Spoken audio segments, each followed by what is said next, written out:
The CBS Radio Mystery Theater presents...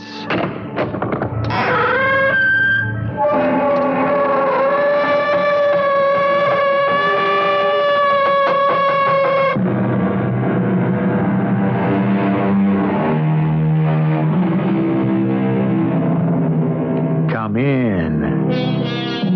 Welcome. I'm E.G. Marshall.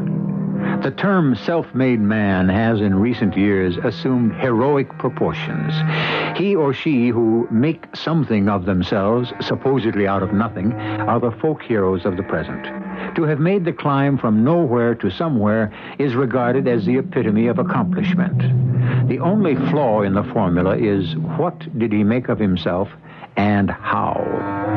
Generally, what they had to do to get there is far from a noble picture. And this portrait of Theodore Sampson is no exception.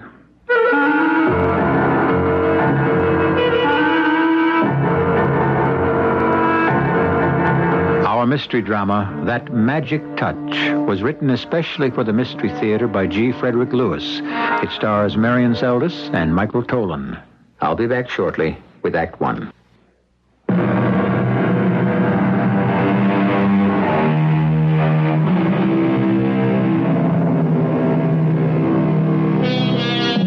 Interesting story, this.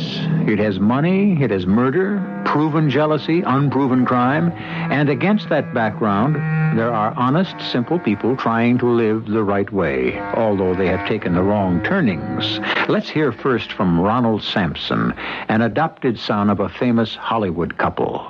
I'd like to begin this from the beginning, although I, Ronald Sampson, was not there at the start. But my adopted mother and father were. Very much so.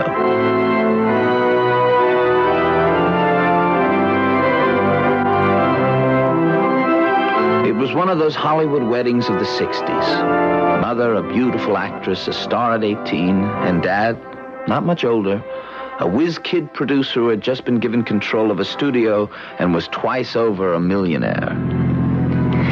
Teddy, am I all in one piece? I think so, Annalee. That was something, getting through that crowd at the church. I know you wanted us to go off to Mexico and tie the knot there without all the hoopla. Yes, that's what I wanted. Well, it's all over now. We really had to do it this way. I know. Another public appearance to promote another picture. It just happened that way. Triangle for Two is being released, you're the star, and our getting married is a great tie-in. Oh, I accept all that. I really do. It's part of the picture business. It's what you wanted. And I love you. It's only I would have liked it better if we'd gone home to Beaver Falls and had the wedding in our little wooden church and afterwards just gone to Mom's for the reception with just a few friends. You'll never again have just a few friends. There are millions of people who think they're your friend. And they love you, too. Yes, and one of them pinched Mother's veil. We'll get another. Oh, it's not the same. Don't you understand? Well, anyway, it's stupid to argue about. I love you and I adore you, and I've got 5 whole days before I've got to get back to the studio. And who knows?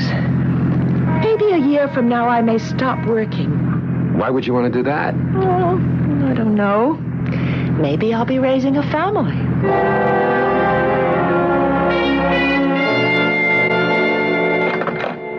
Nurse, will you show in Mrs. Sampson, please? Oh, come in, Annalee. Here, sit yourself behind my desk. It's the only comfortable chair in my office. Oh, what about you, Eli? Oh, I'll just walk around. It's easier for me when I have a problem to deal with. Especially when the patient is also a personal friend. And I'm your problem, Eli? Okay, let's have it. What did the test say? Bad luck. How bad? Probably you can never have a child of your own. Never? Well, you know, Annalee, that doesn't have to be the end of the world. Well, Ted might think so. He'll be so disappointed. I suppose it's wrong for me to say this to you, but I'd never have taken Ted for a family man. He's so wound up in the picture business. Well, so am I, Eli. I love my career. It's getting better with every picture, but never to have a baby of your very own. For a woman, of course, it's different. I recognize that. Even a woman who's on her way to becoming a superstar. Oh, sometimes I wish I'd stayed in Beaver Falls with my mother and father and my sister and had never won that beauty contest at 15. You're not the only one who's wished you could have stayed the girl next door. And how does the script go then, Eli? Would I have married and had lots of children? What would have happened to me? Who knows? Maybe you would have become a doctor's wife. But no children. Oh, I'm not unhappy, Eli. I love Ted. I love my work. I'm proud of Ted. Since he's gone independent, they're calling him another Thalberg. He demands the best. He wants his own way, and he usually gets it. Except this one time. Annalie, maybe you should think about adopting a child. Adopting? I might be able to help you there. You could. I'll talk to Ted about it tonight. Oh, I'm glad. You'll make a wonderful mother. It's sort of ironical, isn't it, Eli? Everyone's starting to say that Ted Sampson's got that magic touch. But it only seems to work for pictures.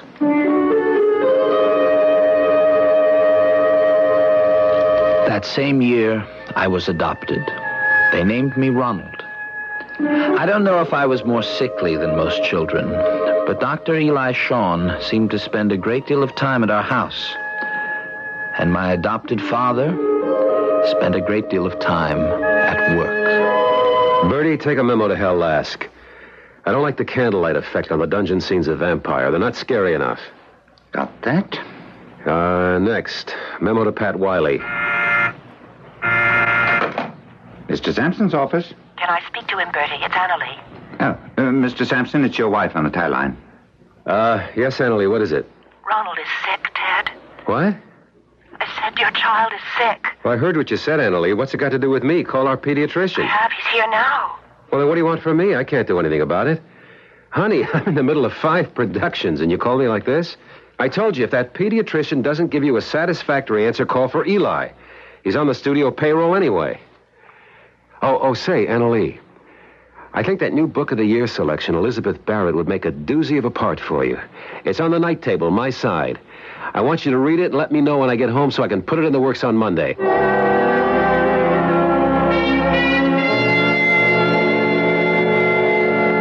I got better, but the marriage of my adopted parents got worse. Those years when I was a teenager were something I don't want to remember. And when I was 18, Mother had a nervous breakdown, which is when Dr. Eli Shawn began to treat me as an adult. Ronald, now that your mother's back from the sanitarium, I want to have a little talk with you. Right now, Dr. Shawn? Father's coming home soon. Don't you want to talk to him? No, I don't. You're 18, Ronald, and I'm charging you, as of now, to make sure your mother gets better.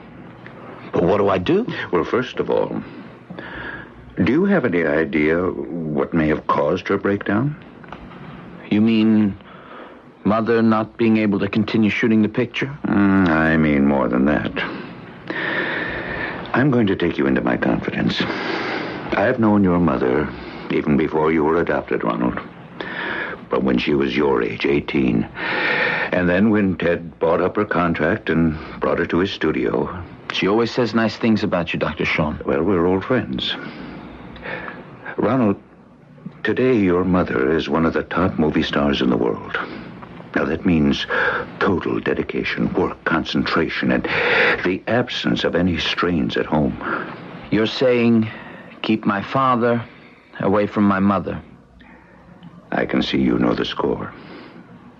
No, I don't think you can do that. But in the few hours they do have together, evenings or Sundays, could you manage to always try and be on hand? Would that help? I think so. Definitely. Just your presence will make it easier for Annalie.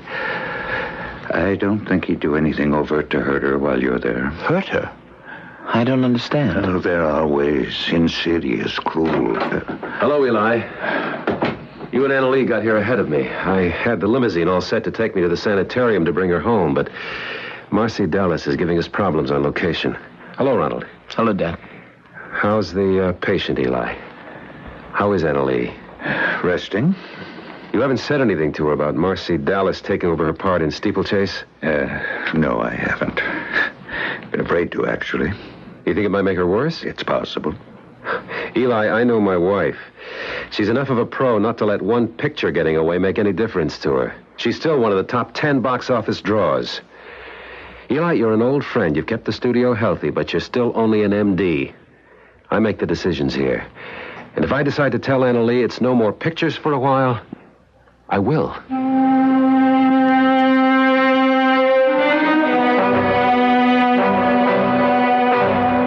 Good morning, Mother.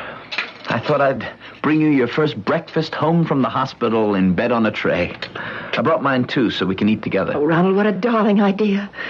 I don't think I'm much up to eating, but you go ahead and have yours. Put it on the table at the foot of the bed.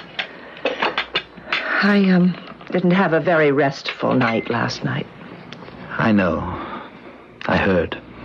You're a young man of 18 now.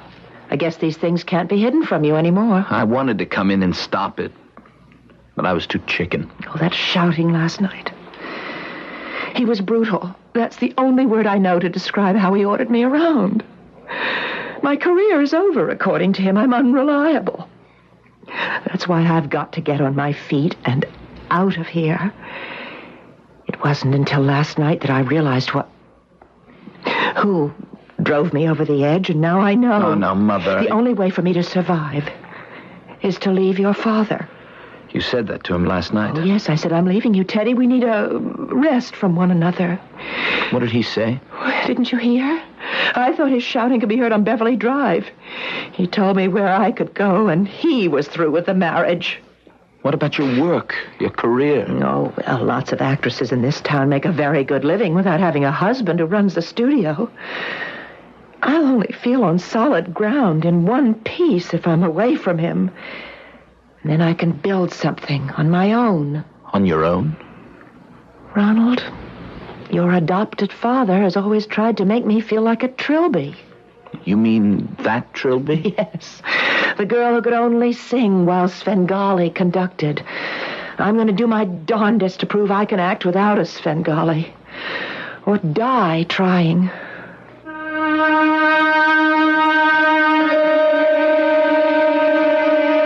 Most of us are familiar with the double duty performed by a grain of sand. On the one hand, one grain can so irritate an oyster as to produce a matchless pearl. On the other, one single grain can destroy sizable machinery. So it is in human relations. It takes only the slightest irritant to grow and irreparably damage a marriage. I shall return shortly with Act 2.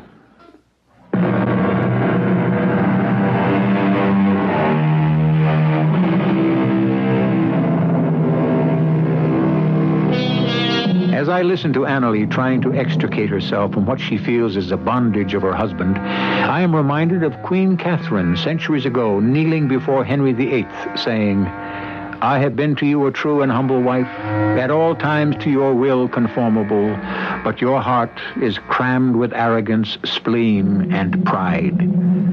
The difference in centuries is that a modern woman does not kneel or beg for what is rightfully hers. Mother and I moved to San Francisco, into a narrow little Victorian house 3 stories high. We lived on the top floor, at the head of narrow stairs. Only Dr. Eli Shawn knew where we lived, not even her agent. She was first going to get well, then think about a career. But escape from Theodore Sampson wasn't that easy. Annalie? Where are you? Top floor? I'm coming up. It's your father. How did he find us? Annalie, I know you'll live up there. Is Ronald with you? Annalie, are you in there? I better open it before he breaks it down. Hello, Father.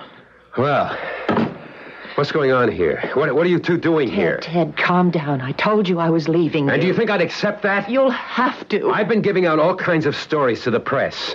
You went to visit your folks in Beaver Falls. You didn't go to visit your folks. You're in New York seeing a specialist, seeing some plays. Who knows what I've been telling them? Have you thought of the truth? What? Tell the world you walked down on me for no good reason? I've got an obligation to the stockholders. A dumb statement like that, and boom, down goes our stock. What do you want us to do, Father? And you, Ronald. Oh, I'm surprised at you. You might have had the decency to tell me where you were. I was protecting Mother. From what? I'm not an ogre, no matter what your mother says. I was darn worried about you. Yes, both of you. I'd like to persuade you to come home. Why? I think it's best for you. And you, too? Well, of course it's best for me, too. I'm not denying that. Darling, remember that book I wanted you to read? We bought it. And I got Trevor Maine working on it now. It's a beautiful script. From her illness to her book of sonnets to Wimpole Street, London, to Robert Browning. I can't begin to tell you. It's fascinating. It's a great period, great costumes. And that's why I want you to come home and get well fast. Is that all you want to tell me? What else? What do you want me to say? 10 years ago, you wouldn't have had to ask me that question.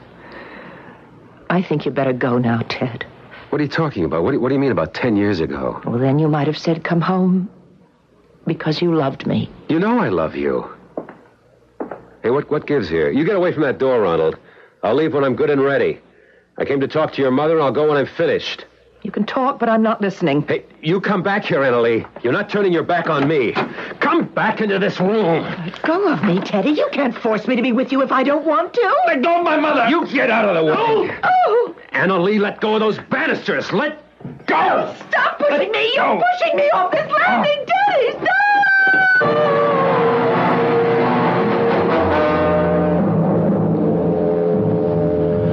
My mother fell down an entire length of stairs. By some miracle, her neck was not broken, and she lived. But for her, it was the most catastrophic accident that could befall anyone whose face is their fortune. On the day they were to remove the bandages, Father suddenly showed up. We sat in a room next to hers, waiting. Terrible. Terrible. She should never have rented that rickety old house in Frisco. Those old rotten banisters giving way like that. A terrible accident. Is that what you think? Believe me, I would no more harm one hair of your mother's head than shoot myself. Why'd you come to San Francisco that day? Why? Because I wanted you back. Both of you. Why? Because the newspapers were getting nosy? Do you think I want to be sitting here in this hospital while they unwrap her face? Do you think I want to see that? Why not? She has to see it. She has to live with it. Oh, why couldn't you leave us alone? Look, I can't stay anymore. I wanted to see your mother to give her this envelope. She wants a divorce, she can have it. She wants security. In this letter, it's all spelled out. The house, the lodge at Big Bear, anything else she wants, just name it. You give her this letter. And I just hope and pray someday you'll both understand that every bruise and cut on Annalee has hurt me the same way.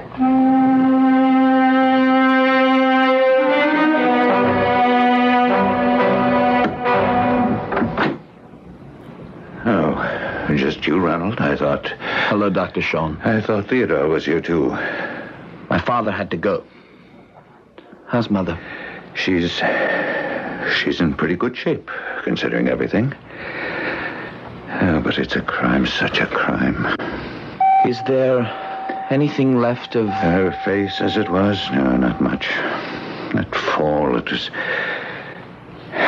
They're planning on pretty extensive facial reconstruction. Oh. If it works. Can I go in now and talk to her? Yes, she was asking where you were. Yes, go on in. Oh, Mother. Shh, it's all over. I'm going to be as good as new. It could have been so much worse. Dr. Sean told me they're going to... To reconstruct my face. I know. I'm not so sure I want to be reconstructed. Have you heard from your father? He was here a long time. We were waiting together to see you. Only then he had to leave. He gave me a letter for you. He did. Why don't you read it to me? Can it wait? It's all about you having the house in Beverly Glen and the place up at Big Bear, and it's okay for a divorce if you want it, you know, that kind of stuff. Mother, you know something? Something I never felt until now. I wish I was your real son and not just adopted. Oh, that doesn't make any difference. Do you think if you'd been our real son, we could have loved you any more, that we'd feel closer to you? Maybe you wouldn't, but I would. You see, somewhere back inside me, I know it's all his fault, you being here. I don't have any good thoughts about my father, the great Theodore Sampson, who adopted me when I was a child. That kid grew up, Mother, and he hates that man so much for what he did. I hate him. I could kill him. You don't mean that. I do. That's the terrible part. I could kill him. Maybe if he was my real father, I couldn't feel that way. Can you imagine, Eli, how I felt when Ronald said that to me? Oh, poor kid. You can't really blame him. When you don't understand, it wasn't Ted's fault. I slipped and fell down those stairs. So long as you believe that. What are you saying? Annalie, I can't lie to you. I know that Theodore was responsible. I don't care what you say. All that nonsense about the banisters giving way. I can't forgive him either, Annalie. Please believe me, Eli, it was an accident. Ted would not have had this happen to me for anything in the world. I remember once years ago you're saying you wondered what would happen to your life if you'd never entered that beauty contest and become a star. Did I say that? You wanted to know how would your life have turned out. And I said to you, if it were up to me, you might have become a doctor's wife. I've always known how you felt about me, Eli. And you were always where I needed you. When Ronald was sick, you even helped us with the adoption. I'll always be here, Annalie.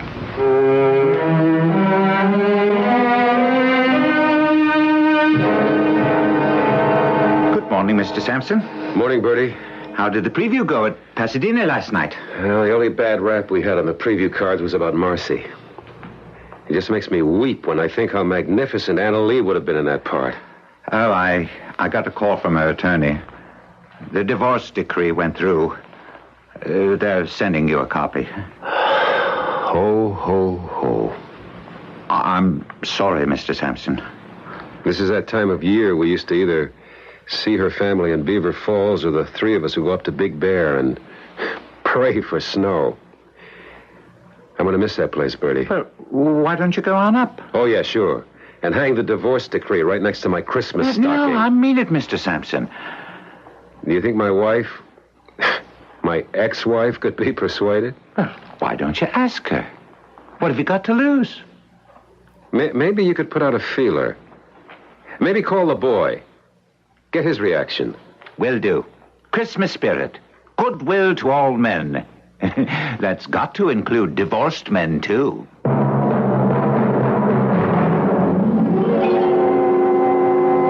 Don't turn away from me like that. I know what you're saying to yourself. She's useless. Crippled. She's ruined our marriage. I wish I could forget her. Well, I can still be useful. I can still inspire youngsters where I teach to be honorable and speak the truth. And I'll go on fighting for them until the day I can't open my eyes. Cut! Print that! That's a take. Wrap it up! Oh, Annalie, that was tremendous. When you're playing these character ladies, you are great. A more powerful actress than you ever were. Well, coming from you, that's the nicest Christmas present I could have been given. Why not, Mother? just for Christmas, let's ask Father to join us up at Big Bear. You know what they say. Goodwill to all men. It's peace on earth to men of goodwill, not the other way around. So what you're really saying is no. I haven't made up my mind yet. How did you hear your father might like to spend a few days up at Big Bear? Bertie called me. Oh, Bertie. He's the one who said goodwill to all men, isn't he? I guess he did, but he meant it. He always means it. He's taken a lot from Ted, but he's loyal in spite of it all. Why is that? The year we adopted you, darling, Ted went on a hunting trip, and Bertie was his guide. And accidentally, Ted shot Bertie. It was a dumb thing. But Bertie's foot never got better. That's why he limps. Oh, it was all hushed up, and then when Ted formed his own company, he made Bertie his executive assistant. What about Dad, Mother? Can he come? I'd rather not. Not this Christmas, anyway. I'm trying to make my life again without him, don't you see? Oh, Mother, please. I thought you wanted to kill him. It's Christmas. Give him a break. Okay. Call Bertie, or call your father directly. Tell him to meet us up at the lodge. We might even have snow. And I'll do the cooking for you two guys, just the way I used to every other year. Now I know what Dr. Sean meant about you. Oh, Eli talks entirely too much. What was it this time? Your mother's very beautiful, he said. No accident can rob her of that. Eli's an old sweetheart. He's always had a soft spot for me, as I have had for him. I guess because we both came from small towns. You go along now, son. Call whoever you have to call. Make all the arrangements. You bet. I'll do it right now. I just hope having him up at the lodge... I hope I'm not making a mistake, that's all.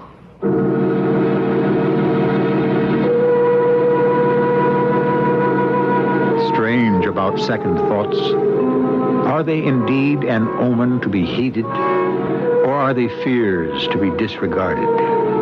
Forebodings, forewarnings, premonitions, presentiments. How do we get them? And what if we are warned too late? I'll be back shortly with Act 3.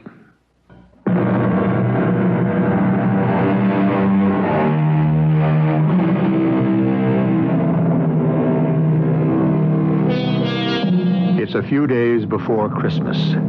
A top movie executive, his divorced wife, once the reigning beauty of the screen, and their adopted 18-year-old son are to spend the holidays together in the California mountains. It's the time of year for celebration. Also the time Ted Sampson has his annual medical checkup. Eli, no. How is it possible when you check me over every year? It is possible, Theodore. Well, how can it happen? How did it begin? These things develop within the human system for no discernible reason. Medicine is still in the dark as to the causes of carcinomas. I can't believe it. Okay, what can be done? How soon can I start radiation therapy? Theodore, it's beyond that. But we can start you on chemotherapy, and we should immediately. Why not radiation? It's effective when the area is localized. Yours is spread quite widely. Oh, my Lord. Oh, this is the toughest thing I've ever come up against. It is for everyone. But I know you're a fighter. You've never liked me, have you, Eli? I wouldn't wish this on my worst enemy.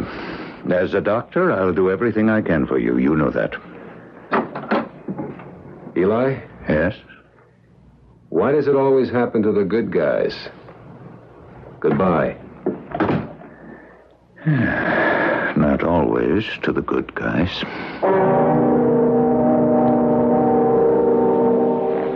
The nice part about Big Bear is that it resembles the state of Maine. Pine trees, blue lakes, wild birds and animals.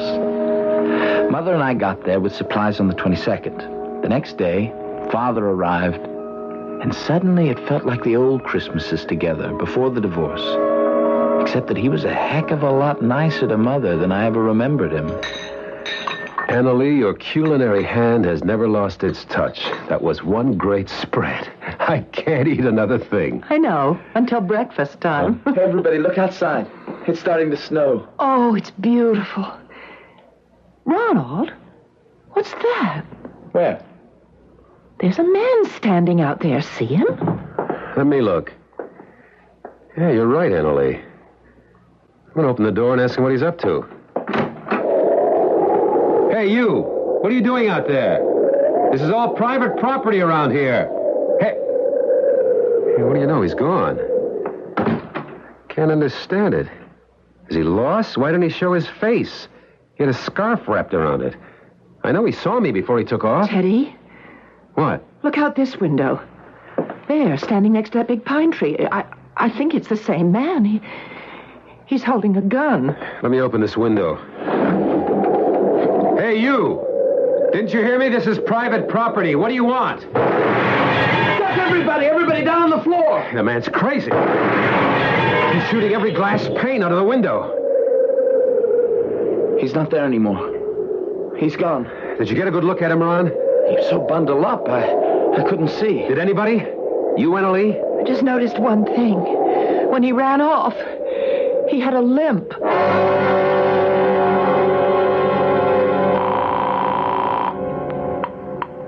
Sean speaking. Dr. Eli, Yes, who's this? I've been trying to get you for hours. This is Ronald Sampson.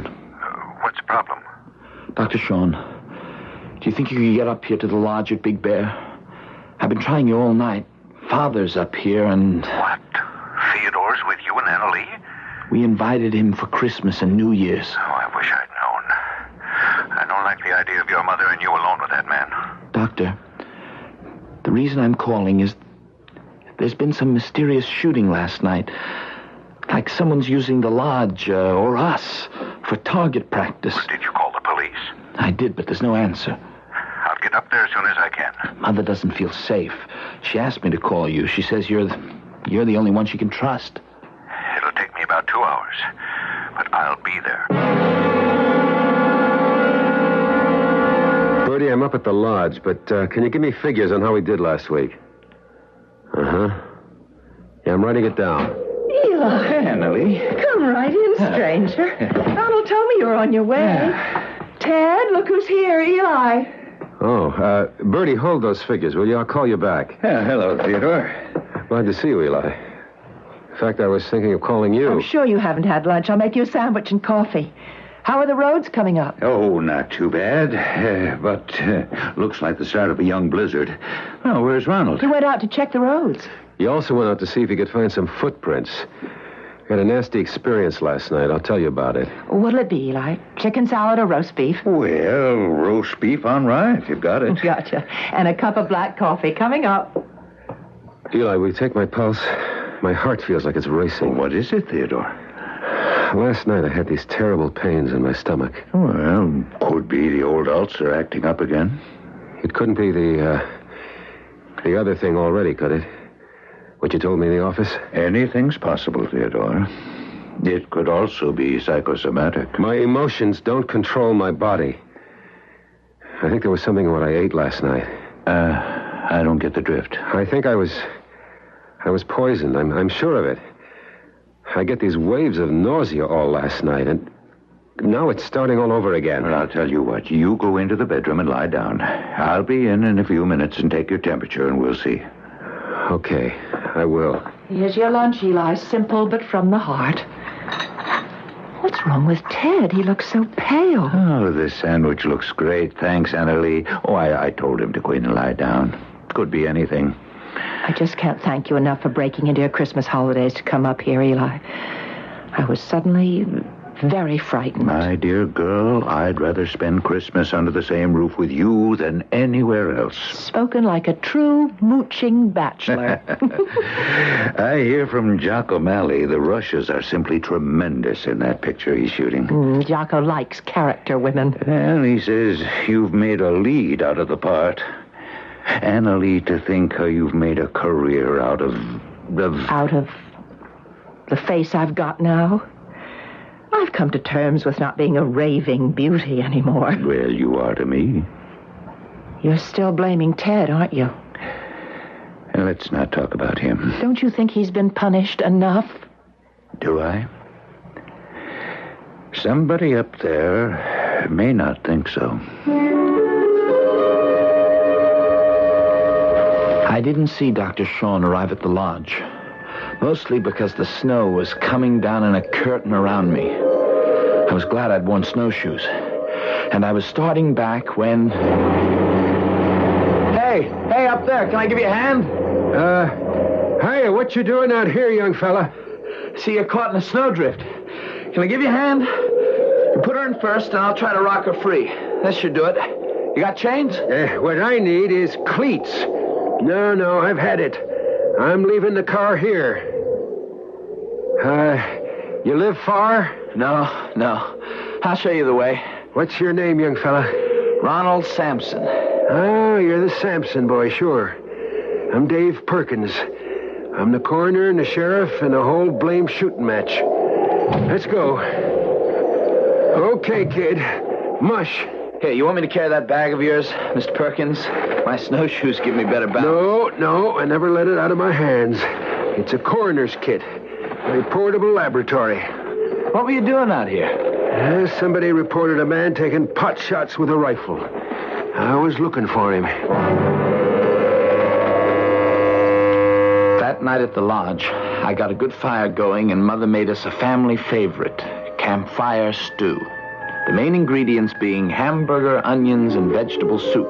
All of us, except Dad, dug in for seconds and thirds. He didn't eat much, said he wasn't feeling well, and went back to bed.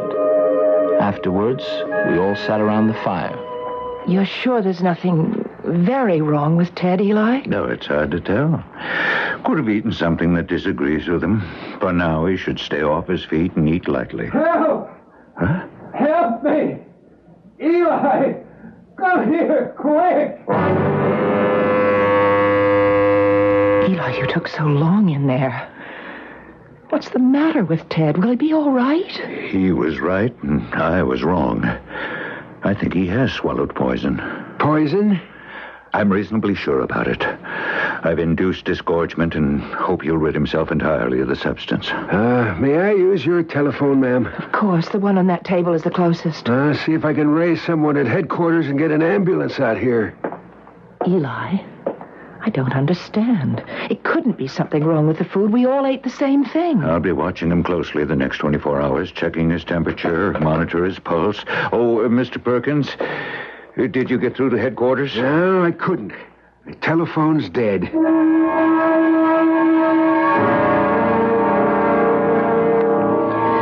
Good morning, everyone. Just gaze outside that window. We're in the middle of a sea of snow. Morning. Boy, am I hungry. Coffee's on. I'll have eggs and toast ready in a few minutes. How's Ted today, Eli? Seems to be improving. Pulse okay, temperature just a degree above normal. I'm hoping whatever it was has passed out of his system. I've just made tea and toast for him. That wouldn't hurt Ted, would it? I'd say it's all right. But I see Dave Perkins shaking his head. What is it, Dave? Ma'am, if you'll excuse me, could I take a look at that tea and toast? Do you think I put poison in it? I'm not saying, ma'am, but if you don't mind, I'll take out my little portable lab and we'll have a look-see. I don't know whether to laugh or cry. Eli? You know, we have to take precautions. Mr. Perkins is right.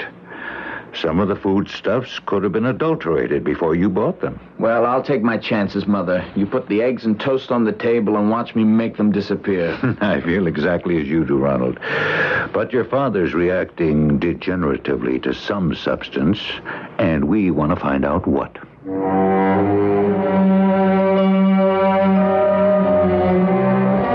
What followed was a nightmare. Dr. Sean brought the tea and toast into Father's room, came back, and we all sat down to breakfast. A minute later, there was a noise like someone had fallen out of bed. By the time the doctor rushed in there, it was all over.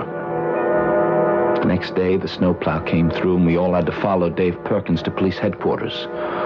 All that day we waited, and the next. Then Bertie limped in. Bertie, What are you doing here? Well, the police asked me to join you. Sorry about Ted, Annabelle. Is that so? He was poisoned? Oh, hi, Ronald. Where's that coroner who's been doing all the investigating? That's him. Just walked in the door. Well, ladies and gentlemen, I've asked everyone who was under suspicion in the death of Theodore Sampson to be here. We're all under suspicion? Well, now, that's hardly possible, Dave. Are you certain Mr. Sampson did not die of natural causes? We have identified a poison, and also how it was administered. You mind if I snap these handcuffs on you, Doctor? You're arresting Eli? Why? What for? For the death of Theodore Sampson. You see, on each occasion, Dr. Sean took Mr. Sampson's temperature. The tip of the thermometer used had been immersed in a toxic substance. The evidence showed up in my tests. Now, if you would care to make a full confession, Doctor, let me first acquaint you with your rights under the law. And may I acquaint you, Mr. Perkins, with the fact that Theodore Sampson was suffering from a terminal carcinoma. I'm sorry, Annalie, that you had to learn it this way. I didn't know. I would advise you, Mr. Perkins, before presenting your case to the local district attorney, to have a more exhausting autopsy performed to discover the actual and true cause of death. Are you denying your actions, Dr. Sean? I'm saying nothing at this time. I do not wish to deny my intense hatred of Mr. Sampson, who's always ridden roughshod over anyone who would challenge his authority, yes, even his wife. This was a beautiful lady once. The man did not deserve to live. But I suggest to you what and who was the instrument of his death will take more than a country coroner with a black bag laboratory to determine. I wish you luck, Mr. Perkins. Oh, Eli. Eli, my poor Eli. My lovely Annabelle. Can you ever find it in your heart to forgive me?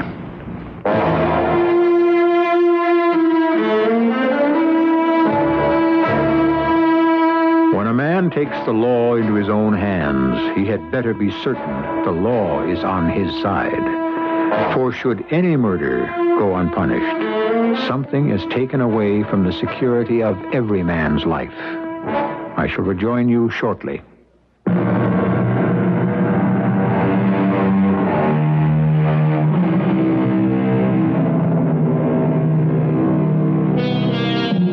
The Mystery Theater often delves into what motivates man to crime, and more than often comes up against a wall of the unexplainable when passions are involved. Hate can be a cause of murder, but on the other hand, so can love. What does this tell us? Only that the mind of man is as mysterious today as it ever was. Our cast included Marion Seldes, Michael Tolan, Christopher Tabori, and Ray Owens. The entire production was under the direction of Hyman Brown. This is E.G. Marshall inviting you to return to our Mystery Theater for another adventure in the macabre.